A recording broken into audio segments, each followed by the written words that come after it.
Hello. Hello, Jerome. It is so exciting to be here.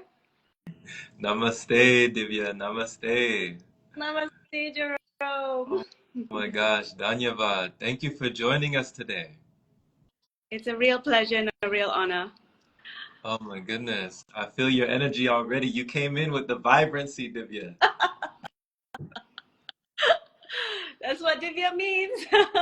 Is it? Is it really? Well, it means divine. So I guess that it means light, divine light, light, celestial divinity. It's a big Divine rock. light.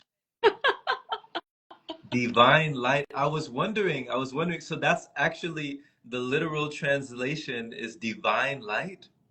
Well, in some places it says God's light. In other places it says divinity or divine or celestial or yeah, just light, I'd say. Beautiful, beautiful. And you know, like, what do you feel? Did you ever ask your parents why they gave it to you? I think they just like the name. My mom just she knew before we were born what our names would be. Me and I've got another two sisters. She wanted to have three girls, and she knew their names like 20 years before we were born. Two decades before you were born, she knew your name? Well, maybe not, because she would have been seven at that point. I was about to say that's amazing. That's incredible. I mean, wow. I mean, what does that say about our lives, past lives and they talk about children coming in like ancestors, that are coming back or I don't know. What do you know about, those things along those lines about how we come into this incarnation? What would you say your beliefs are surrounding that? I would love to hear more. Wow. Everything you say, I resonate with. I think our souls pick our parents to evolve. Okay. Um, and we all have a soul family. I mean, these are the ideas I resonate with most. I don't know I don't know everything. I'm learning and growing. But yeah, I feel like that's the purpose of life. You just come in to grow and evolve as a soul, as a spirit, and you have everything at your disposal for that, for the evolving of your soul. Yeah, yeah. For sure, for sure. And in these years of your life, Divya, what do you feel like if you could pinpoint some, sections, some junctions in your journey that were these points of the greatest evolution for you, that was like a revolution for you? Can you talk about some of these points in your life where you have evolved the most? I'm sorry, I'm laughing a little bit because um, I don't know if you know anything about human design. It's a form of like really understanding yourself and how you grow. So I'm a 3/5, Okay. and so my whole life has been trial and error and these huge like pivot points. And so I've had, oh my God, where can I start? I mean, last year I had a bunch of plant medicine journeys. uh, Just last year? just Oh, last year. I mean, no, I've had them for.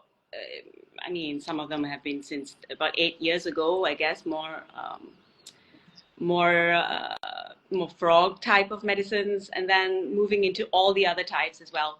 But last year I had ayahuasca, mhm. so that was several of them at once. I was making up for lost time. Whoa, whoa. Oh my gosh. Yeah, Go ahead, keep going. and then last December I started yoga teacher training as well. I finished yoga teacher training in Rishikesh, which was also very transformative. Um, I was living on a boat, as you probably know, for a while. Those years were those were big years for me. It was hard. It was challenging. It was amazing, but it was also really challenging to manage my mind. For instance, while sailing the Greek Sea and not really knowing how to swim, and having 2-3 meter waves or swells, and doing this for 8 hours. Yeah. the mental, like, if I don't control my mind, my partner at the time, he was the only person, you know, like, so that's just all these things that add up and add up. And it feels like life is just calling me to step up, because you're only as good as you're just as good as you can only serve to the level of your growth. The more you grow, you can hold, the more you can contain, the more I can spread my message. You know, I'm very passionate about my message, as you are. Um, being dry fasting, being you know, a life of natural healing, and so evolving. God. Oh my gosh, I love this. You know, so much lessons, so much learning, and just so much yearning for just the continuum of, I mean, class is always in session, right? There's always room for progression, you know, there's always another blessing, always another lesson, you know? So it's definitely resonant when you're talking about the universe is a university on that, you know, line where, I mean, there's always something new. And I love this that you're taking us down memory lane because, I mean, like yourself, when I was, you know, on a cruise ship just recently, yeah, there were definitely times where it was a little rocky, it was a little shaky, it was a little unsteady. And you mentioned, Divya, that you said your partner at the time was the only one. The only one what? Oh, sorry. So we were on a sailboat, and so it's just the two of us on this boat, and he's the captain, and I'm crew or first mate. So if something happens, he can't, you know, guide the boat, steer the boat for 8 hours. So sometimes I'm taking over, and I'm like, I'm not prepared for this, and I can't be sick because then he doesn't have any assistance. So there's just this importance of like manage my mind, and that's been my journey ever since, really, because I really believe everything starts here. Like everything we are experiencing starts here, um, which is why I've also gotten a lot more into consciousness the past year, and really like, you know, not letting the little thoughts and the little me and the little ego and all of that define my life. Exactly. You know, what would you say that you learned, Divya, about trust in that situation when you said, you know, you had to manage your mind and then there were times where, you know, you couldn't be sick because you had to take the reins, you had to sail the ship. So what did you say that you really learned in that situation? For me, I mean, trust for sure. I mean, I think I have been very trusting. I wouldn't otherwise have ended up in a boat, not knowing how to swim and living on a boat for 3 years, because I do trust at the end of the day I'm taken care of. But it is that in the moment, just focus, really like paying attention to complete presence, complete presence, because you're safe in the presence. It's outside of it's the little niggling thoughts that actually create that emotion, create that fear. But the presence is so peaceful. I agree. I agree. It's like everything else on the outside of that present moment, you know, the right now moment, the power of now, you know, now. Like now is all we have. You know, it's so interesting when you talk about this because, you know, you mentioned like I know time sort of kind of gets distorted when you're doing things like ayahuasca and maybe even like the toad medicine. I don't know exactly what frog medicine you did. I know I've been with Bufo. I haven't been with the combo. I know there's like different types of frog medicines.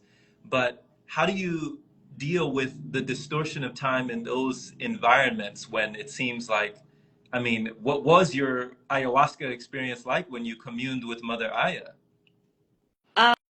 Um, wow. Okay, it's a big conversation. So, so I've been with Bufo and with Cambo. I've been with Bufo again recently. And you know, it feels like what you said, like life is the university, the integration. There's so many things that you say that I totally resonate with you. And right now, I'm resonating with the concept of time. So Mama Aya did, I think I did Mama Aya like 4 times in Wow. a, yeah, in the space of like 2 months. I don't know, it was a strong calling, right? And I did it with different people. The biggest lesson, there were a few, but one of them is that it's, of course, it's everything is me and I am everything, but also life is not just pretty. It's not just beautiful. It's not just perfection. There is the good, there's the bad, all the human experience. That, and you don't need to judge any of it. When you judge it, you're judging yourself. And life is the integration, you know. What did you say just now was so beautiful? The universe is the university. I love that. Life is the integration. My recent Bufo experience, which was full circle because I did it 8 years ago, and that was hard. The experience wasn't hard. It was amazing. It was one with everything. But after that, it was everything started falling apart. This time, as I'm in a very different place in my consciousness, I feel like I'm in the matrix. And so I'm just actually, I can feel like right now I'm present, completely present with everything. I am everything. You are part of, and I'm feeling it very, very viscerally. And there's no concept of time. So I'm going to sleep. I'm getting up. Where's my consciousness? That's my reality, you know? And so there's total responsibility. There's a need to be totally responsible in every moment, because there is no place out there that I'm looking for. I'm not trying to get high anywhere. I'm not trying to like be one with everything. This is it. This is all we have. So that's, I think that the lessons have been continuous. They've been one after another, after another. The integration that I'm waiting for is just happening in the now. So yeah, Wow. God. Wow. That's, I Yeah, mean, that's a lot right there. I love just to unpack right there. When you said that right there, Divya, like there's nothing else that you're craving. It sounds like, just correct me if I'm wrong, that, you know, the desires, the craving, the obsession, the addiction, the affliction, the constriction, like all of that stuff on the outside externally has kind of fallen away, and you're right here now. yes, yes. I mean, it's a work in progress, but I'm more here than I've ever been. And all I do right now is just, it's not all I do. One of the most important things I do is just bring myself back to presence, bring myself back to presence. Back to It's present. life, it's a lifetime work. Oh yeah. Oh yeah, for sure. You know, and you know, there's times that, you know, I slip, you know, and I get ahead of myself. I'm in the anxiety of the future. I'm in the depression of the past, and the rumination and the culmination and the frustration, and my imagination is running all sorts of different directions. But I love your perception, you know. I just love that you have that for yourself, and that you've adopted this, and that you've brought it back to the one, you know, the right now breath, the right now moment, this moment that is, you know, truly that moment of oneness where all is connected. There's no separation. When I did Bufo as well back in Costa Rica, there was no separation. It was like you literally feel there is no separation. I mean, what was that like for you? Where do you start? Of course, that's the exact answer. Um, the first time I did it, it was much more of that oneness feeling, because now I've done this a few times, but it's just hard to explain, right? Because you die. It's Yeah. the loss of ego. So it's complete, like something's coming for me. I don't know what it is, and then I'm gone, and then I come back. When I came back, I was like, I'm everything, and everything is me. But it's knowing the unknowable. It's this complete fullness. And then I think this time, closer with Bufo, it was the breathing into it and coming back, the breathing into it and coming back. And that was more, I think, you know, every breath I take, I'm all these fractals, and I'm everything and everyone and everything, all that exists. And then I come back into my consciousness. And so it's this in and out breath of existence. Right. Right. Yeah.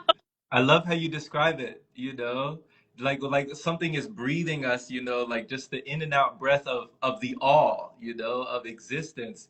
Because you definitely feel like that, like when, you know, when I leaned back, I mean, she counted down, the lady, one of my friends that graciously, she ushered me into this Bufo ceremony, and she's a sound bowl healer, so she was moving like around crystal bowls, she was doing music for me, she was speaking loving words of affirmations for me. And I was scared at first. I was like, you know, trembling. I was like, what's gonna happen? I don't know what's gonna happen. And then when I like, she counted down from 10, I think she made it to 5 or 6, and I just, my body fell back, and I had no feeling, like I couldn't move. There was nothing for the logical mind, the rational mind that wants to hold on, that wants to grasp, the egoic mind that wants to believe that, you know, I am this being with an identity, with a name, with a, you know, with attributes, with skills, with, you know, accolades, with achievements, with accomplishment. All of that was just, there was nothing to hold on to. You know, it was just, you are the energy, you are the spirit that is inhabiting this vessel for a time. And, you know, it just freeing from the mind, you know, it was divine. It was divine. And all I remember afterwards, Divya, was when I got up, you know, when my feeling came back in my toes and I could feel my toes again, I just looked out the window and I saw this, you know, the greenery in the scenery. There was like some green leaves from one of the trees nearby. And I just remember like a tear came down my eye, and I was just grateful. All I had was overwhelming gratitude. It was like my heart had been cracked open. It just split open just for loving life and just this existence, feeling so thankful that I'm in this existence, that I'm just, I get to breathe, I get to live, I get to be here. I get to do this every day. And then she was like, "You ready to go again?" And I was like, "What?" Because, I mean, it only lasted like 15, 20 minutes, you know, like Yeah. 20 minutes, the session. And so she was like, "You ready to go again? Let's go again." So I did it back to back twice. And I mean, you know, by the second time, I was like, "All right, we're good. We're good. You know, we're good." Oh, I love it. Wow. Yeah. So that was definitely a turning point for me to understand just a little bit more about consciousness, you know, like this realm of reality. And, you know, how my mentality had me kind of in a box. And Bufo kind of broke the box. It shattered the box. It said, actually, there is no box. You know, there was never a box. So that really kind of rocked my world.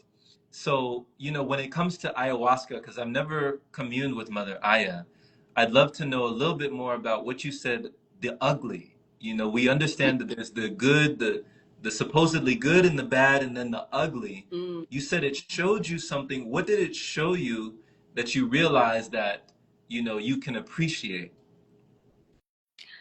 Um, I think, well, because I did it a few times, right? So each time gave me a different lesson. But about this was quite profound, because there is that judgment of like, why why do we push certain things away instead of embracing them? Why are we like, because with Mama Aya, you feel like throwing up sometimes, right? You feel like purging. You could actually go to the bathroom. There's so much um, discomfort, as well as the things that you don't really want to see or don't really want to experience. But you also have so much gratitude. Like I had so much gratitude for my mother, my father, the entire lineage that got me this body, that got me in this body. And the very idea that we can exist and experience is such a gift. It's only the judgment that makes something good or bad. The I mean, if we have zero judgment, if we are completely present, we a smell, even if it's the smell of poo. Oh, I can smell the poo. I'm sure moms are like, they're loving the poo, right? My baby just did a poo. But it's like we can exist and smell all of it. It's the judgment that makes something wrong or bad. And if I need to burp, there's just so much like love and like, okay, right, like my body needs to burp. I'm a human body. Let's burp it. Let's, you know, what's the other thing? Fart it. I'm going to say it. Mhm. Yeah, no, But getting rid of the shame, the guilt and the yeah, shame. Yeah, yeah. absolutely. Whatever it needs to be in the moment, if we can just let go of all of this judgment. Right. Life is so beautiful. It, What a gift. it I is. It is. mean, there's entities out there or whatever it is out there that want to actually experience life, right? They want to experience the human experience it, but we get it. We have it. Yeah, I mean, there's so many ways you can look at it. I recall, you're reminding me, Divya, one of my friends was saying something along the lines of like, Jerome, do you know how many spirits or just how many beings can you imagine stood in line or, just to be in human form? Like, what a blessing it is just to be in human form. Like, how many beings, like you were saying, wish that they could have this experience. And even when you think, biologically about, sperm, I mean, in just one ejaculation, we're talking about like hundreds of thousands. I mean, I think millions, like millions out of millions, we made it. We're here. And any one of those millions could have been in this incarnation, but you were the swimmer, you were the fastest. So you did know how to swim. I, You did know how to swim. I, You did know how to swim from the start, from the beginning. So my goodness, this is really deep because when you're talking about the mind as well, you know, the mind is an interesting topic. I remember hearing somebody say that they felt there was a difference. And please let me know your thoughts on this. They said there was a difference between the brain and the mind. Do you feel like there's a difference? And if so, what is the difference? the brain is an anatomy, right? It's an actual organ. The mind is, I feel it's like kind of a combination of all of the thoughts that come together and ancestral thoughts. And yeah, it's like a consciousness that is a lower consciousness. It's the ego, really. Yeah, the mind is the ego. Wow, that took a while to get to, but No, no. I mean, we have arrived. We've yes, arrived. we So have right. so Well, that's the ego. the mind is the ego, and you said the brain is just the Yeah, the brain is the anatomy. The mind kind of resides there, but there's also a lot of talk that the mind also resides in the gut.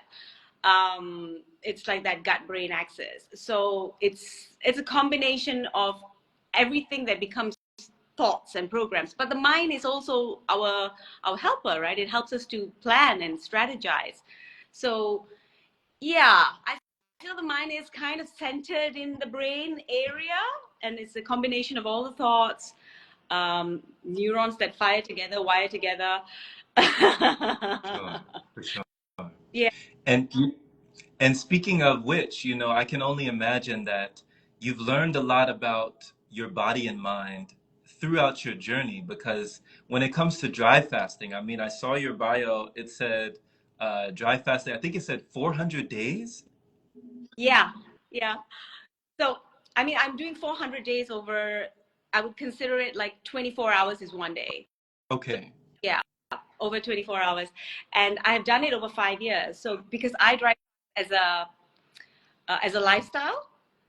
So, I've also done the long dry fast. I haven't done 400 days in a row, Okay. right? Yes. Okay. So I've done like 400 days, as in like I do a weekly dry fast. Okay. I do every dry fast. Every once a year I do 9 days. I do 7 days or 9 days.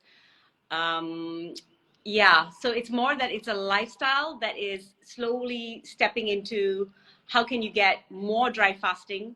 But I'm also looking at how can you do dry fasting for women, for instance, which is actually different. What is the main differences, you'd say? Well, okay, so men and women have these differences because of our hormones. So when we are, I mean, this is a conversation I'd like to know your perspective on, right? Because as I'm moving more into the scene, right, of like, okay, we're at level 1, we're eating food, right? We love food. And at level 2, there's, okay, dry fasting, there's fasting, dry fasting. And at level 3, there's like just living on air consistently forever, Yeah. or living on sun, or not even living on air. As even doing these things, you know, like living up on a mountain where there isn't much air, for instance. True. Yeah, so I'm actually moving through these places, and I understand the majority of humanity is in a place where we love food, and I still love food. I love and enjoy food, but there is a way to manage that in order to still access a deep level of peace and consciousness. Because let's face it, the food on this planet is not great. Unless you're cooking it yourself, you're making it yourself, you're growing it yourself, it's not great food. But yeah, so I'm actually in this space of like, how do we get the masses to have a little bit of dry fasting consistently over time, and have enough so that you're getting that dose of consciousness, you're getting that dose of clarity, getting that dose of self-healing and pranic energy all the time, all the time. Women probably should do less, maybe about half the time, especially if you're a cycling woman. I've kind of lost the question I was going to ask Yeah, you, the but question was the difference between the men and the women. Like, yeah, the masculine and feminine differences when it comes to it. Yeah. okay.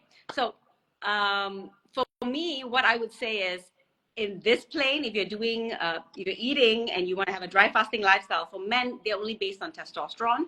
For women, we have testosterone, estrogen, progesterone, all running us, right? Depending on what phase of life you're in.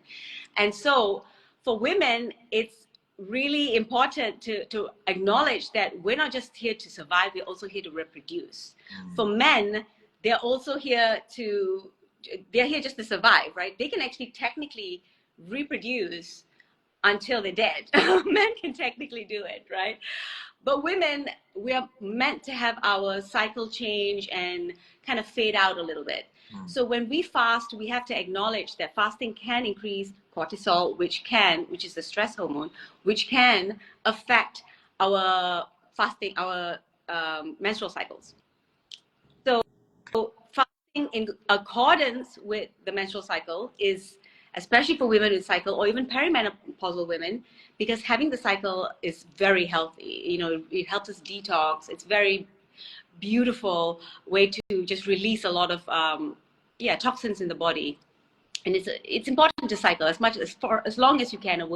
It's woman's youth, and a lot of healthy things happen to the woman when she's cycling. So men don't experience this because the cortisol doesn't tank their entire rhythm. Men only have a 24-hour rhythm. The men are actually secreting testosterone several times a day through a day. Women have to do this for 28 days, right? So over 28 days, we have up and down. There's progesterone coming in, estrogen's coming in. We're all doing a little dance. So it's different in that way. So fasting, according to the phases of the cycle, is important for long-term health for women. Okay.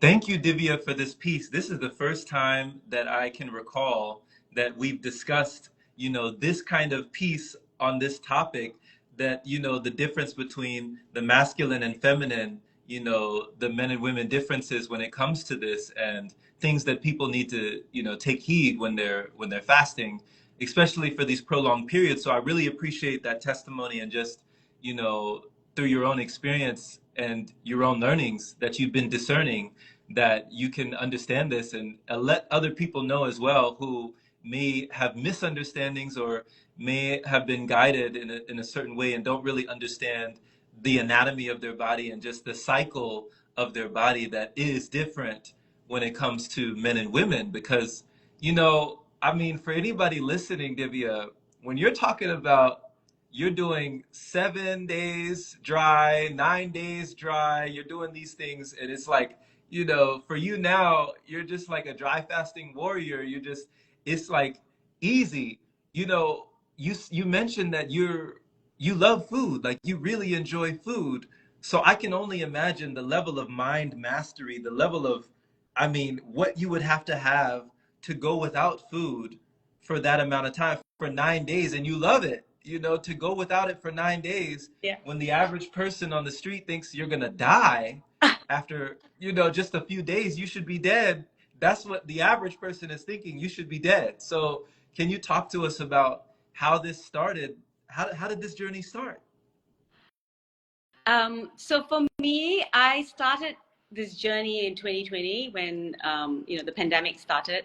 I put on a lot of weight. I couldn't lose it, and then I found dry fasting. Someone texted me a message. I started it overnight. I lost 5 pounds, and then I proceeded to lose about 20 pounds over a month of doing, like, at that time, no one was talking about dry fasting, or at least not in my world. And so I did this 3-day dry fast, and I literally reversed aging. I was 39 at the time. I'm 43 now. And at that time, I was just like, okay, I get white eyebrow hairs. They're gone. What? Wait. Whoa, whoa. Hold on. Hold on. So you had white eyebrows? Yeah. I mean, not fully white eyebrows, but I was plucking out white eyebrow hairs. So I had been a smoker for like a decade, right? But I'd always been exercising, so I'd always been fit. And when I first stopped doing all the exercise during pandemic, everybody's in an apartment. I couldn't exercise. I was binge eating. Suddenly, it was like my age caught up with me, right? So when I had these little like white eyebrow hairs, and my whole face and everything, I started looking very different. I looked 39, right? So, and then I did this dry fasting over a month. I did consecutive dry fasts without knowing how to do it. So I was really just lying in bed and suffering, but I had nothing else to do anyway. But when I came out, I was younger. My body had completely changed. I looked younger. I, had all kinds of problems disappear. I could eat nuts as much as I wanted without my face breaking out. So that's when I started on it. I started my blog. I started writing on my blog, Heck Fasting. I created this whole thing just to teach people how to do it back then. And from that point onwards, I created a lifestyle because I went to live on a boat because I couldn't do the 3 days dry fast, right? On a boat, it would have been suicide in the heat. So I proceeded every year. I just did more of it. And then I became an expert more on the short dry fast until the past 3 years when I've now, because I'm a dry fasting teacher and a dry fasting coach, so I want to know more and teach more, and I've started doing the 7 and 9 days. I started with 3, then 5, then 7, then 9. So that process, but I'll tell you, it's not that I don't like, I love dry fasting as much as I love food. I think it's changed my relationship to food so much, because when you dry fast, you kill the gut bacteria that's bad, and your cravings completely change. So, and you reset your dopamine receptors, right, in your whole body. The level of what makes you excited, like makes something taste delicious to you, is completely different. So if I'm having a tomato, I'm like having an orgasm here. Like, after a dry fast, I'm like, oh my God, a tomato. Oh my gosh. I mean, yeah, I can recall just coconut water was like blissful. I mean, it was like heaven, you know, just heaven in a glass. I mean, you know, my goodness, when you're talking about this, you know, I mean, I don't know what people are feeling right now, but I'm feeling like I get goosebumps, I get chills when I'm thinking about this, because you're like, I was Benjamin Button, I was aging backwards, you know? And I'm seeing it reverse, you know, so many reversals, so many diseases, illnesses, like ailments. And I can only imagine like pains in your body, like things that you thought were maintained in your body or that you had to sustain in your body for long periods of time. You're saying it just went away, it just kind of fizzled out? Yeah. I mean, I had this, I played netball for a long time, and I used to play netball in Malaysia. And then I lived abroad for so long. I was doing my dry fasting thing. I came back after 3 years. I came back home. I opened a drawer and I was like, oh my God, there are my ankle braces. There are my, you know, my knee braces, everything I was using to protect myself, you know, while playing netball. I've been jogging for years with no problem. I forgot I even had a knee injury or an ankle injury. It's all gone. So Why do you, I mean, when you say it's all gone, you know, and somebody's thinking to themselves, oh God, like, please just take this away. Like you've heard, I'm sure you've heard, Divya, that, you know, a healthy person has like 1,000 wishes, but yeah, a sick person just has one, you yeah. know? There's only one wish for somebody who's bedridden and who's sick and who's really just down in the dumps, like just they just feel like if only like I could just go a day without this pain, without this illness, without this suffering. So why is this not more widely known? Like why don't more people understand what you're talking about? Because I haven't done my job well.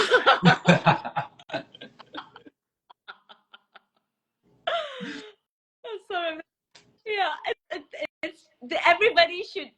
This is my mission. Like, I think I've done all of this work in the past couple of years to expand my consciousness to be able to bring this to the world. Because I think, for one, dry fasting does not sound sexy, right? It, like, I don't know why it's not called air fasting. You know, it should be called air fasting because there's water fasting, there's juice fasting. I mean, air feasting is cool too, but just like on a practical term, dry fasting sounds like we're in the Sahara and we're just parched and we're dying somewhere. So, and some of the experts, I mean, there's an expert in Russia. He's speaking Russian. Bless him, he's doing a good job. But you know, it's not easily translatable. It's not easily it's not so easy to sell. I also think, of course, there's all the conspiracy theories, right? Like, I think if the hospitals and if the world really knew about this, you wouldn't really have a business for big pharma and the food industry and the hospital. Everybody would be out of a job. But you can totally heal yourself. Of course you can. I also think it's because there's not much money in it, right? So, and as a businesswoman, because heck fasting is a business, I have a blog. I'm selling books, I'm selling courses, I'm selling coaching, all of that stuff. I think of it of a perspective of like when I have money coming in, I put a big chunk of their money into marketing, right? I've done this before, like it was made me so happy because 500,000 people saw my ads, and I was like, that's 500,000 people who know about dry fasting. They heard it the first time. Like they say that you need to, in marketing, you need to actually reach someone 7 times before they pay attention. But no one is actually funneling, you know, interest into it. No one's actually like putting, because there's not much money to be made. So it's people like us who need to go out there and talk about it in, you know, social media and just be really loud. And yeah, so it's a different game. So yeah, I think the money conversation is also a conversation. But more than anything, I think people just need to band together and talk about it. Yes. We just need to talk about it more and make it sexy, That's you know? that's why we're here. That's why we're here. You know, that's the Sexy, we Jerome. gotta make it sexy. We gotta bring it back. Yes. Bring it sexy back with the dry fasting. You know, we gotta bring it back home. So, you know, when you mentioned somebody in Russia teaching about this, is that Sergey Filanov or is it somebody different? No, it's Sergey Filanov. Yeah, there's some people coming out now. There's a Michel Deladouis. He's in Switzerland, but it's great. He's got a new book out. Yeah, there are some people who are talking about it. So I mean, the Russians have been studying it for 100 years, right? So they are kind of ahead of everybody else because they've been doing it for so long. I think we just need to make it a lot more accessible. And today it's about the data as well. So I really want to actually create a group of people who are dry fasting and getting the data, you know, and even for women, especially because women with their cycles, you know, they should be actually dry fasting. First part of their cycle, as soon as their menstrual cycle starts, they should be dry fasting. Later part, they shouldn't. This is the general rule. But like, we need the data. What are people saying? You know, it's not just getting everybody into a clinic. What are you feeling? Let's get the symptoms in. Let's get how you're feeling. Let's see what your results are. Yeah. So we need actually community more than anything, I think, to bring the word out. I agree. I agree wholeheartedly because, you know, this is why we're establishing it now. And, you know, we're bringing this perspective to the collective Yes. to have that directive, you know, this is the objective. Because like you said, you know, I agree definitely, you know, a lot of the Russians that I've heard of, you know, they are way ahead of the curve when it comes to this. I remember years ago hearing about a lady named Anastasia Zilevich, and Mm, she's not only not eating, not drinking, but she took it even to another level, and she's not even sleeping, you know, she's not even sleeping. So wow. not eating, not drinking, not sleeping, and just living, breathing, just walking. Like, can you imagine what reality is like with no stop in the day? Like there's no drop in the day. She's just continuing, just keeps going. So, I mean, it's just an interesting reality and an interesting mentality when you think of all the different cultures and customs and, you know, just types of ways that people can come into this knowledge. And we didn't learn it in college. You know, they didn't teach us this back when I was in school. They were definitely not teach. When I was in the cafeteria, it was all about pizza. You know, like give me a whole box. No, let me get that one. No, can I get the rest? You gonna eat that? Right? You know, it was all about that when I was coming up. You know, I was a big foodie as well Mm, before I got on this journey. I was all about just consumption, consumption, consumption. So when you're talking about the way that people are feeling and tapping into the feelings that can be so healing and even more revealing for you, can you tell us, Divya, about, you know, what were the challenges when you started going prolonged periods of dry fasting with, you know, the physical, the mental, and the emotional? What do you say, what would you say was the most challenging of those three for you? well, I'd like to speak about my last dry fast, my prolonged dry fast is 7 days. The other two, they were actually quite easy for me. Spiritually, the process is so beautiful. In general, the process has been super beautiful. The first two dry fasts, which I did in Scotland, and so this, because I'm, going for my walks, I kind of prepared well enough. I felt so connected to everything. Challenges would be boredom. That was my next question. You're ahead of me. That was gonna be my next question. Yeah. For a good dry fast, I would say, like a long, prolonged dry fast, the challenge would be actually, what do we do with all this time? And like you said about this lady, Anastasia, I don't really feel like sleeping. So I'm just like, I don't really feel like working. It's not that I can't work. I just like, why? Why work? I like, this doesn't seem important right now. So I could work. I think one of them I did actually work until day 5, but past that, it was just really, it's so Yeah. irrelevant to my life. So, and then, but okay, so I'd say yes, that it's the bottom. It's the like, what do I do with my time now that I'm not eating? Right. It's like sort of just being okay with being. Yeah. The last one I had here in Malaysia, where I didn't have a lot of time to prepare, it was hot. And I would really suggest not doing a dry fast in the heat. But it was in the air conditioning, you still need to get fresh air in. So I had to let the doors open. It was like 35 degrees. So with the heat, with not so much preparation, because I just come back from India, I don't think my gut was cleansed enough, but I was ready to do it anyway. It was challenging emotionally because emotionally and also physically, because my body was not ready. So I think it's really important to make sure you have a very healthy, clean body going in. I mean, I generally have a healthy, clean body, but I just spent a whole month in India.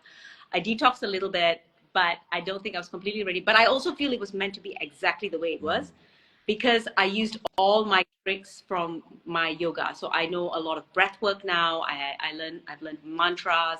I've learned a lot of kriyas. These are sort of like holding, your hand positions while focusing on your breath, focusing on a thought or a sound. These things really helped me to manage my energy. And I think it was a very teaching dry fast. It was a dry fast that can help me teach people what to do when you are struggling emotionally. And the emotions are bad because your state is bad, right? Your energy is low. So you're like, okay, if your energy is low, then it's easy for the thoughts to like get in there, right? The lower level thoughts to get in there, and then the lower level thoughts cause the emotions that like I feel like crap, and all of that. But if you change, you just make a decision. I'm going to breathe right now. Yes. Okay, I'm going to breathe. I'm going to focus on my breath, or I'm going to do this hand like a different breath work, and then I change the energy. And when I change the energy, now I have some energy to stand up. It's also like myself go for walks at 4 o'clock in the morning because the sun hasn't come up. Right, right. Even just giving yourself permission to do that, Yeah, giving yourself permission to do that, and knowing I will get through this. I'm okay. I just need to get to the next moment. Yes. Oils are really helpful. Having this, like making sure you have the right, it's like taking care of yourself, knowing you're taking care of yourself. There's so much love and nurture that you can give yourself. And I would really advise, like, just do not be around people who are not like your warriors and your cheerleaders when you are around dry fast. Be by yourself. For sure. Yeah. For sure. Yeah. Your I environment is echo that. Yeah, I echo that because it can definitely, in that state, because I mean, you're hypersensitive, you're hyper attuned, you're hyper aware in that I mean, resensitized. You're actually resensitizing yourself from being desensitized in the density and the numbness of, all the consumption that we have. I mean, I don't know how it is where you are, but I know here in the States, here in the US of A, the standard is 3 meals a day plus snacks in between. You know, 3 meals a day plus some snacks in between. You got to have those snacks in between the breakfast, lunch, and dinner. So, I mean, we're in digestion mode constantly. There's never a rest. For the body, we're never resting. We're always digesting. So, when you're talking about this, I mean, it can get pretty depressing for somebody who has constantly been digesting and they haven't allowed those emotions to be expressing, and there's a lot of things that they've been suppressing. It can get depressing for a person to not be eating and just feel like they're depleting because they're not eating, like they think that they're needing while they're not eating. And it's like, oh man, what do I do now? What do I do? All this time on my hands, I never knew that there was so much time in a day, you know? I love the poetry. I love your living poetry. You should be on stage. You are on stage. But you're bringing it home for us. You're making it, simple and plain. And I love how you bring it down to earth, Divya, because you give yourself permission to do the things that other people aren't always willing to do for themselves or their health. Like, I mean, walking at 4 a.m. in the rising, somebody else might think, oh, what do I have, insomnia? What's going on? I should be sleeping right now. Usually I'm put down, usually I'm sedated, I'm anesthetized by all the meals that I've been eating. Why am I awake right now? And so just to give yourself permission to go on that stroll is amazing. Like, there were times where I couldn't stay inside. I couldn't, it was too stuffy. Like, I had to go outdoors. I had to get outside.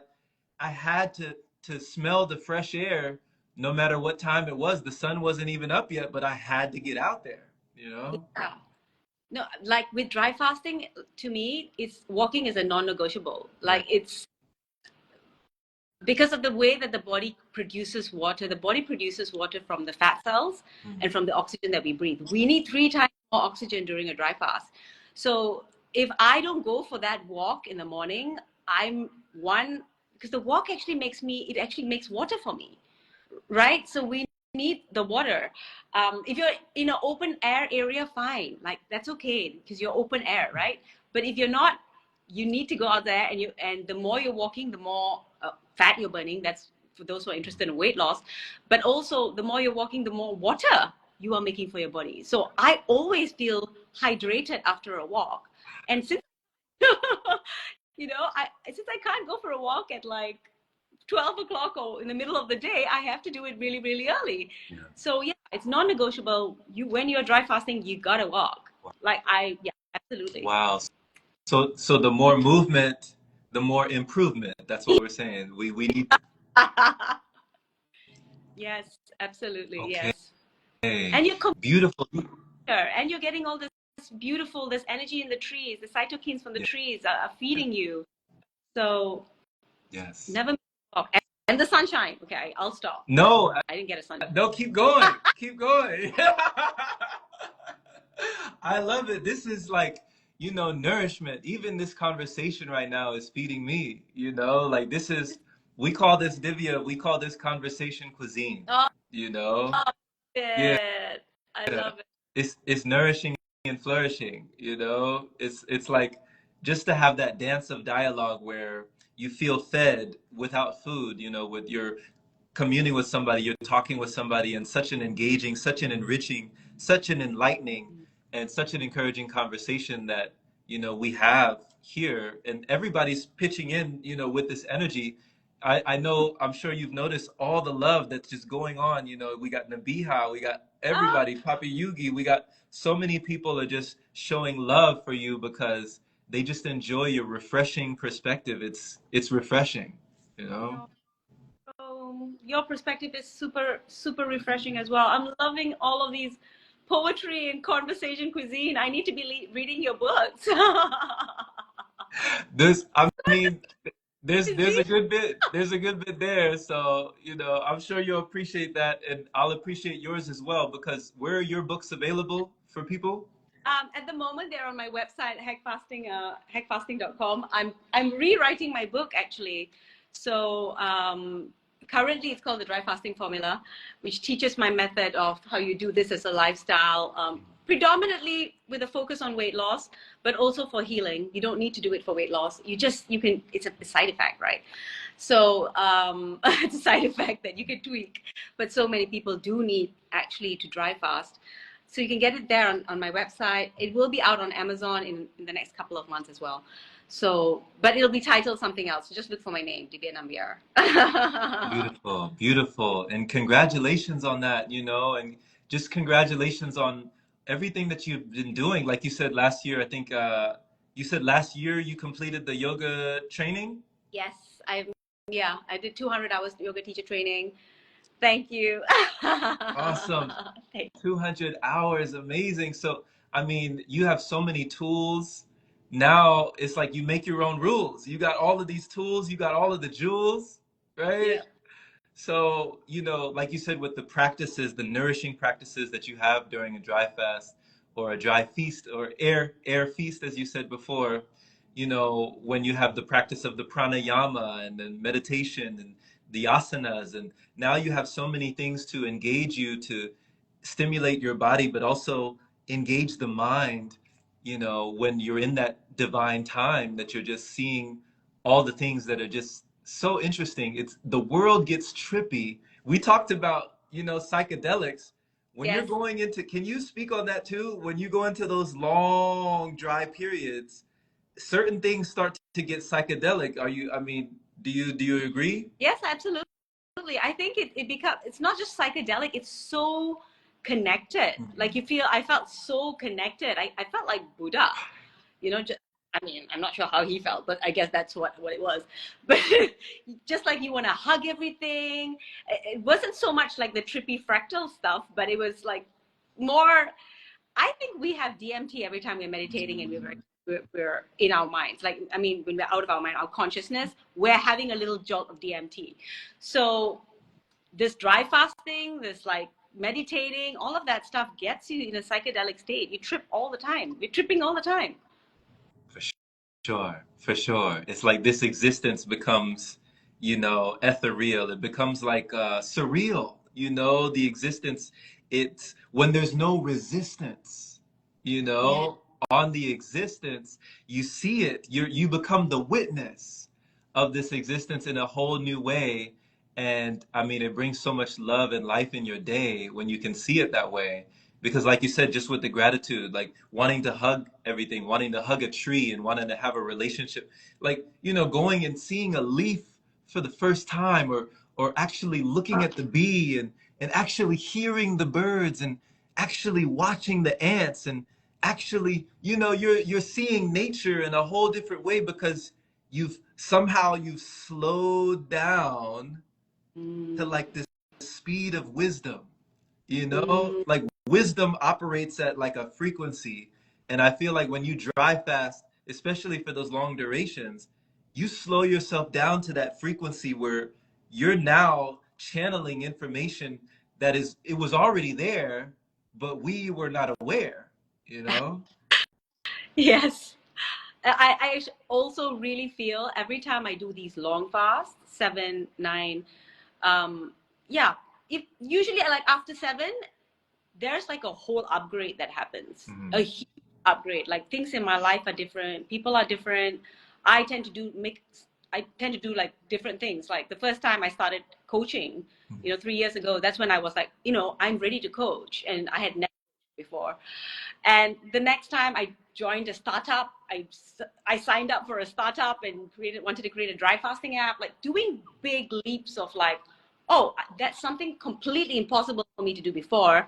And then now it's like, it's just natural. Yeah. The Yes. death of all those old cells and those old beliefs just lets you step up to another vibration, another energy. Mhm. So there's so much benefit in doing these long dry fasts. That if you want to change your life, go do a long dry fast. Like Mhm. Yeah. the short one, you're ready for the long one, but then go do a long one too. Yeah. Yeah, I agree. You know, people talk about getting, like energetic attunements or like a Reiki attunement or, so many attunements. This is an attunement, Yeah. you know, like dry fasting for that, like you said, after a certain period, after a certain threshold, that's an attunement. You're in another dimension, you're getting up leveled, upgraded, and stuff is streaming into the vessel without even having to wrestle. You don't even have to wrestle with what's coming in. So it's beautiful.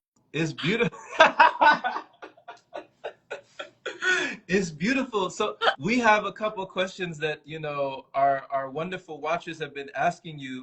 So if anybody else has a question, definitely drop it in that little bubble right before we conclude with Divya today. So first we have, is microdose okay in dry fasting? What would you have to say to microdose in the dry fasting state? Well, just to be aware, I mean, because I don't know microdosing what, but just to be aware that your body is super sensitive, extremely sensitive in a dry fast. So just be aware that anything that you take in can be amplified.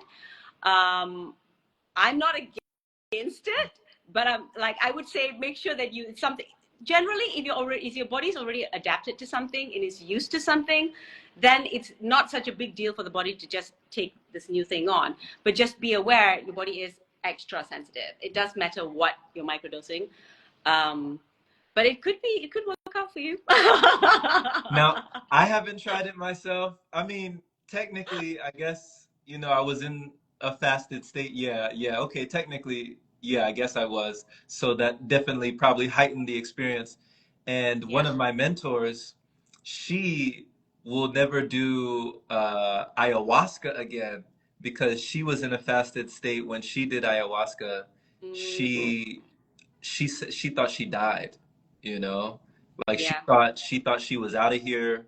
That was it. She wasn't gonna see her son again. Her family wasn't gonna. She thought she was gone, and it was like her body was there, but her spirit was elsewhere. It was, and Mm, then when she finally did come back, it was like, like the breath came back into the vessel, like it animated again. She was gone. She was gone. They mm, didn't even know the shaman or the people that were conducting the ceremony. They were worried. They didn't know where she had gone because she told me that when she was in that state, Divya, she said there was something there, like a being or like a force or just an entity there on the other side, wherever she was, that was kind of like, come on, like it's okay. You can stay here with us. Don't you don't have to go back. Like, come on. mm, Like it's good over here. It's fine over here. It's peaceful over here. It's blissful over here. We're good over here. You don't have to go. Why go back to that? Like, why go back to that? All of that. Like, just stay with us. It was kind of like that, and they were just kind of letting us, or letting her know that it was okay, that she didn't have to be afraid of the hereafter, mm. the other side, that she could remain where she was. And she was like, no, you know, I have to go back. I need to go back. I got to go back. And then when she got back into her body, it was like, boom, you know? So she had so much more gratitude for this existence because she thought she was out of here. And that's when she was in a fasted state during ayahuasca. Yeah. Yeah, I mean, with ayahuasca, they tell you to be fasted, but they also tell you to be to drink some grounding, like root vegetable soup, for instance. So not have too much food, but have some food. So yeah, going into some of these psychedelics, it depends. Like it can increase your, like for her, right? If you're not actually grounded, you can go further up. Okay. So just to be aware that things become a lot more high when you are when you don't have any grounding when you're fasted. Right. So yeah, microdosing, I would say it's like really it's up to you. Like I personally have not done that. Okay. Yeah. Okay. Thank you. Great advice. Great advice. So we have another. So this one's by Mergen. Mergen asks, "Hey Divya, do you maintain your weight more or less during the 7 to 9 days? What can you talk about weight fluctuation?" No, 7 to 9 days you would lose weight. The first 3 days you can lose about 1 to 2 kgs a day, and then from that point onwards it'll be like 1 kg a day. Sorry, it's 1 kg. It's like 1 pound a day after day 3. So 1 to 2 pounds per day the first 3 days. And then after that, you do lose weight because you are burning fat, right? That's your predominant way to create water in the body is by burning fat. But usually with these 7 to 9 day dry fasts, these longer fasts, when you break your fast, the weight just comes back. Usually, the longer fast, your body just, is used to that weight. So it will find a way. As soon as you drink water, you're already going to get the water weight back in. And the body just finds ways to recalibrate. It's more sensitive to anything you eat. So immediately a lot of things get stored back as fat. It is possible to use it for weight loss if you do it very carefully, but it's just that your body's in a healing state. So you really don't want to be feeding, to be thinking about, oh, I need to keep my carbs low or all of that kind of stuff to lose weight. You can do it, but it's more important to nurture yourself. That's why I feel for if someone is interested in weight loss, it's better to do these short dry fasts. The way that I teach it as well, it's you alternate dry fasting in shorter spurts because your body's not so sensitive with a 1-2 day dry fast. It's not so. It's still sensitive, but not so much that you put on the weight if you don't eat well. And you don't need that much nourishment. You do, of course you do, but you don't need the level that we're talking about after 7 or 9 days. So that you can kind of alternate this and you can create a new set point for weight. And then from this point, okay, now you do it again. Everything in life, there's a pendulum swing, right? One end, go in an extreme on one end. You have to make sure that you are able to balance it on the other end. So some people are doing, rolling dry fasts for days and days and days and days and days. And I'm like, God, your body needs some food, or it needs a rest. It needs, be gentle. Be gentle.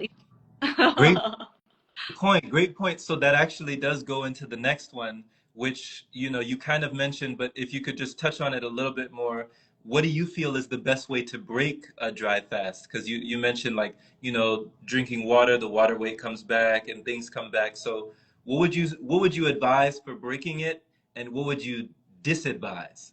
Yeah. Okay, so breaking the dry fast is really about what your goals are. It's really important, of course, the water. Break your dry fast with water. Electrolytes such as potassium and magnesium are important. Sodium, you kind of want to avoid for a little while because your body holds on to sodium. Salt, so avoid salt. Probiotics are really good. So this can be like kimchi, but it's got salt. But just even probiotic capsules, they have them like a little, you can just pour them inside water and have them, because what happens, your gut has been, all the bad bacteria has been destroyed, right? A lot of bad bacteria, parasites, and you want to repopulate your gut with good bacteria. So that's why you want to have those probiotics. If you can do milk, then you can do yogurts and kefir. And then when you move into, try and avoid sugar or anything that has, if people do break their fast with juices, but it's not a good idea. If you are going to break your fast with fruits, have whole fruits. Ideally, you have the whole fruit so there's some kind of fiber to sort of slow it down. But bone broth is amazing. Starting off with like the probiotics, the water, the drink, just some plain water really is fine. Good, healthy spring water, or the best water you can find, of course. Um, and then moving on to the probiotics, and then moving on to bone broth, vegetable broth, any of these broths, because the stomach has been sleeping, right? If you're talking, this applies to the longer fast and the shorter fast. You have to be more careful with the longer fast. But the stomach has been sleeping, so you want to really gently wake it up. That's why that probiotic drink, water, and then depending on how long, if you do a 7-day dry fast, you might want to be on water for 2 days. Just 2 days. If you're doing a 1-day dry fast, it's okay, a few hours, make sure you get in like a few glasses of water. And then you move into your probiotics, your bone broth, veggie broth, fish broth is possible, depending on what your preference is. And then later in the day, you can have some solids, or you can have some fruits. Watermelon is one of the more recommended ones, because it's got fiber, it's got a lot of water content. Very hydrating. Even though it's very hydrating. I love aloe vera as well, but some people are not so suited with it. Lemon is a bit of a debate because it's acidic and you've got new stem cells. So it's a little bit of a debate whether we should have lemon after breaking a fast. Generally, acidic stuff can be too much for the new stem cells in the body. So you might want to avoid that for the first couple of days. Interesting. And what not to have. Your body, the most important thing to remember is your body has killed off a lot of cells and it's full of new stem cells. Young baby stem cells. The last thing you want to do is eat processed food, don't drink alcohol, like anything that has got toxins in it. Gatorade. I've seen some people drink Gatorade after breaking a dry fast. No. What happens is your body is so sensitive, it will take those things and give it straight to your stem cells. And these new stem cells are already dysfunctional. Immediately as they are born, they're dead. You've given them this death sentence. So it's important to stay as organic as possible, because there's so much pesticide in the food. There's so much poison in all of this food. So everything organic, everything as clean, as healthy as possible. Any kind of supplements or herbs that you want to, depending, right? If you want it for use, if you wanted to heal something, you can take those things because your body is in a more receptive state. So your healing capacity is greater. So yeah, those are the main points. Yeah. Thank you for that. This is great advice, because you mentioned sodium, which is a big key as well. Yes. That you said that the body is holding on to sodium, so you want to avoid salt when you're coming off. Because I can recall, and maybe you could touch on this as well, because there were times where I was coming off of a dry fast, years ago, and I remember going straight to like there's a place called, what is it called? Something Garden. I forget. Somewhere where they have like tomato soups and they have these different things. But I went to this place and I got a tomato soup, which I used to have tomato soup, nothing, like, it's tomato soup. What's wrong with it? My feet swelled up like edema. They blew up. My ankles, my body was like, what is going on? And I felt nauseous. I felt like I just poisoned myself. And I was like, what is going on? My body, I couldn't even press the steering wheel on or press the gas pedal on the car. I was like, my feet were just that big. So can you talk about what salt is actually doing that people don't realize it's doing in the body? Well, salt goes into the body and it basically, you're talking about after a dry fast or in general? Well, both. I mean, in general, and also especially after a dry fast. Yeah. Yeah, because it helps the water go in and out of cells. So in this case, when you're having a dry fast, the body's already holding on to water. It has its own system of actually holding on to water. So if you want to take the sodium as soon as because the body's already used to having a certain level of sodium, it will be like, okay, there's more sodium coming in. Let's hold on to everything. And now there's all of the cells in the body are being flushed with water, because it's like, oh, wait, okay, let's just get coming in. And And so you've got this whole bloated thing that happens. That's actually what happens when you have the sodium, right? Your whole body just bloats up and you can't get rid of it. And now you've got this body that's like super sensitive, and your nutrition might not get in. So it's that's the biggest problem with sodium. Sodium helps to regulate how water moves in and out, along with potassium. That's why it's important to also have the potassium, so that the water can move in and out freely out of tissues and cells. So yeah, do avoid sodium if you can. Even like celery juice, it's a bit debatable too. I wouldn't actually have celery juice after. Celery juice is Yeah, too much sodium. yeah, they have sodium clusters. It's a different type of sodium, but it's I mean, I don't want to tell people not to do something, because I think the best way actually is to, I'll give you the information. I'll tell you what I've experienced. I'll tell you what is out there as a general knowledge. But I think the best way for you to do it as well is to test with 12, 16, 24 hours. Break the fast with what your instinct is telling you. And knowing this information first, learn about all of this information first. And if someone really, I saw someone said something about orange juice. I'm like, if your body is really craving orange juice after a dry fast, maybe that's exactly what it needs. It could be that. It could be that. I feel the most powerful thing about dry fasting is how incredible it is for your intuition and your self-guidance. So, at the end of the day, I'll give you this information, but you are empowering yourself by doing this dry fast to actually make the best decision for yourself. Right. And right. Exactly. Practice a little, you're not jumping into a 3-day, you're not jumping into a 5-day or a 7-day. You're practicing so you know what your individual body likes. Like everybody's microbiome is different. Everybody's gut is different. Some of us come from Maasai tribemen. Some of us come from India. Some of us come from Iceland. Your body is different. It may need something different. And maybe you need to heal something. It could be you have candida, so your body just wants tomato juice, or although that might, like, it's so acidic, or but it could be telling you what it needs to cure a certain issue that may not be comfortable, but might still achieve what your higher soul wants. Okay, so it's kind of like, so correct me if I'm wrong, it's like you're following your gut guidance, like your gut intuition. Yes. Understand You listen. Play on the safe side, and then let your intuition also make a decision for you. Okay. Yes. Beautiful. Be a scientist in your own laboratory. Yes. And yeah, this is really exploratory. I love this. So hold on. We have, is it okay for my cheekbones to be so bold? I'm not eating a lot. Okay, so I guess they're asking about body image. Is it okay for my cheekbones to be so pronounced or so bold when I'm not eating a lot? It's just that there's less fat on your face.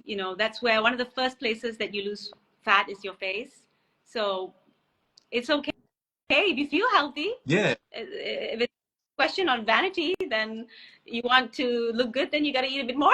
I mean, and then even the perception of what it means to look good. Like we all have different perceptions on what good actually looks like.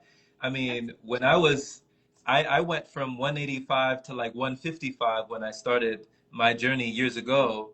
And that was a drastic jump, especially for my family, my friends, my loved ones, people who had a version of Jerome in their mind. They were used to seeing Jerome in their mind a certain way. And then when all that waste came out of my body and the weight dropped off my body, I looked like a different being. I looked like somebody different. There was no more inflammation, there was no more constipation, there was no more, but for me, there was no more frustration. I was in heaven, They're like, on a scale of 1 to 10, I was 11, right? Like I was all the way up there. So it didn't even matter to me. I was looking in the mirror. It didn't matter. I'm walking for miles and miles. I'm feeling the best I have ever felt ever, just because I look, to someone else like I look weak. I felt strong in my body. I was like, there's nothing wrong in my body. My body knows what it needs. Actually, I know nothing. I know nothing. Actually, my body knows exactly what it needs. I started following I said, what do you want to do? What do you want to, where do you want to go next? Right? I started talking to myself like that, like, okay, show me. Since, it was very humbling in that way to just bring me down to a level to understand, hey, the body is intelligent. The body knows exactly what it needs. So we only have just, I think, one or two. Do you feel, they're asking Divya, do you feel that dry fasts vary in difficulty from season to season? For example, is it easier for you to fast during the winter versus the summer?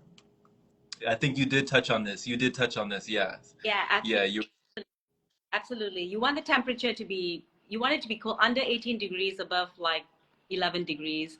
It can be colder than that, actually. You can be even like, I was doing this in like 5 degrees. It was really nice. Hot weather is not a good idea. You lose a lot of water. So you get even more dehydrated. You want to be walking around in the sun because it gives you so much energy. So if you do that during summer, you're losing water. So yeah, as much as possible in winter or in the colder months. okay? Sorry, I don't know what 11 degrees is in Fahrenheit. I'm talking in Celsius. Oh, If you good. could, yeah, you know what I mean, like cool temperature, like Yeah. winter is, yeah. Beautiful, beautiful. You answered it. You answered it. So they said thank you for answering my question. Thank you so much, Divya. So blessings. Oh my gosh, this was amazing. Oh, This this was was amazing. I mean, it feels like we've only scratched the surface. Like there's so many layers and so many depths and so many steps. I love that you have all this knowledge and all this information, and just thank you for sharing your vibration today. We needed this. We needed this today. And just let people know, Divya, if they want to find you, if they want to know more about you, just refresh people, let them know once again your website, where they can find your book, your works, and also your offerings and your services. What's the best place for people to go? well, you can find me on my IG, Hack Fasting. Also, my website is hackfasting.com. Yeah, I've got books, I've got online courses, I do coaching. And my book is called The Dry Fasting Formula for now. It's going to be rewritten specifically with a slant for women. It still applies to men, but also for how women should be dry fasting. That's coming out in a couple of months on Amazon and everywhere else. And I'm very, very excited for that. And yeah, I think that's great. You can also find me on YouTube. Yeah, I'm also on YouTube at Hack Fasting as well. Okay. So hack fasting all around, hack fasting. Everywhere. Yes. Trademark. Trademark. Beautiful. Beautiful. Well, blessings, Divya. Thank you just for coming on. Thank you for giving your testimony, your words, and just these tips, these tricks, these techniques, these hacks, and just keeping it holistic, really just bringing the wholeness back together and just bringing community, like bringing people together to not have so much of the separation like we were talking about before, to really bring things down to earth where people can understand on a level. Thank you for doing that. I appreciate it. Thank you so much, Jerome. This has been an amazing conversation. I am absolutely blown away by your poetry way. That is, I mean, you're downloading it the whole time. It's just amazing. You're an inspiration. This is why you should be pranic living. And I've really enjoyed this conversation and exploration with you. Thank you so much for the opportunity and for the presence and for this special now. Oh my gosh. Oh my gosh. All the love, all the love. And Oh, take care, everyone. Thank you all for joining, and we'll see you again soon. Take care. Take care. take care. Lots of love. Thank you. Bye. Bye bye. Namaste.